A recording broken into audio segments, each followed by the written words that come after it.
What exactly, according to you, are the internal and external threats India currently faces? Right. So I would like to quote our former Prime Minister, Mr. Manmohan Singh, and this was in a press conference, I guess, in 2010 or 11.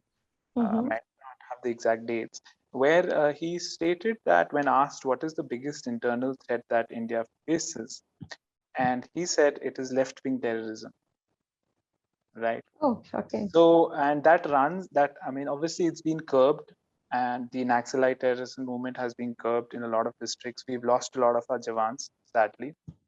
But, and then he said that that is the biggest point that is detrimental to our growth. And that remains till now. And that is why it is important not to get confrontational on social media, or try avoiding it as much, because see, people don't know the layers behind the layers, the politics, Mm-hmm. the cultural and other things and all that. But that is the thing, and that ails India.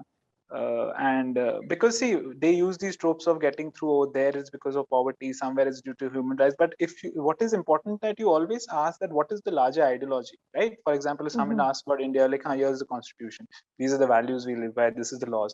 So similarly, you always ask those guys, and it will not be the cadre, it will be the top ideologues. So it is Mm-hmm. important, and that is also important because that will always ensure you're fighting against ideas, you're not fighting against individuals, right? And that differentiation is very important, right? And also, I would like to compliment you. I mean, you write a lot of on Indic civilization. You write with a lot of grace, and there is never a generalizations towards any community, and still you put your point, and that is how I think youth of your age should, put it. So that is what ails India. Of course, relative minority anywhere will have, that's a natural human trait. But this perennial victimhood stacked Mm-hmm. against against the majority is as potent as the majority communalism would be, and they need to be called out. But yet, see, they are in the political stream. They are not terrorism or secessionist movement. Secessionist movements have an irony. In fact, it's not an irony; it's a strategy, like, of these ideologues who use democracy Mm-hmm. to subvert it, and go through all the.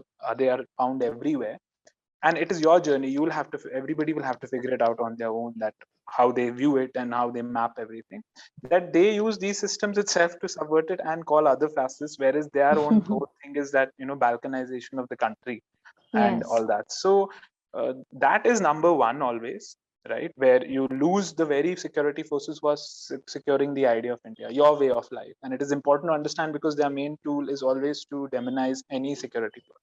And you have to understand security forces in the police, in the other areas, CRP of others and all, they are made up of Indians of every religion, every caste. So they are Yes. dying for you. So, and then on that also they play all that, but you have to understand, think of it in a cool manner. So that is number one always. The other things, of course, but the more moderates in every community will hold the fort. Those are more or less political heated things, right? And Mm-hmm. politics, obviously, one should look at all these things beyond politics and all that. It's much larger civilizational everyday life, right?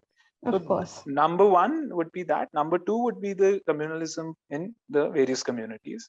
Sometimes at par, sometimes maybe more in the majority, and that needs to be called out. But that's not an existential threat. That still can be challenged politically, and the mechanisms in society in general across the spectrum is pretty modern majority.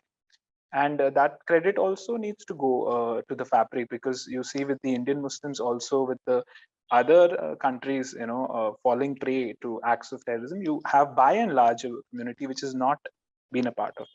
And that is because they are part of the Indic civilization. So these are the things which I think are the internal, external. And of course, the ones who are into breaking nation states, they have external allies, because Mm-hmm. pan-nationalistic ultimately against nation states has that advantage. So you also have to Quite true. educate the youth that what are you up against. You are up against some guy in some country who has particular affiliation due to his ideology, or the other person willing inside here. So important you Mm-hmm. don't get defensive and you take them on that way and educate them, and but yeah, never be apologetic about loving your home, right? You would not ever want that, and these notions that, oh, borderless and all that, it doesn't make Mm-hmm. logical sense. You can't have an illegal tenant in your house. So ask that person, would you be okay with somebody coming a house? He'll be the first person, no, get him out of the Exactly. society only. So I think that is what ails India, and those are the things which obviously successive governments, irrespective of ideologies, have tried within their ways to tackle. Please remember to subscribe to us and switch on the notifications for this channel. For our other social media links, more content, and to support our work, please visit citti.net. Dhanyavad. Namaskar.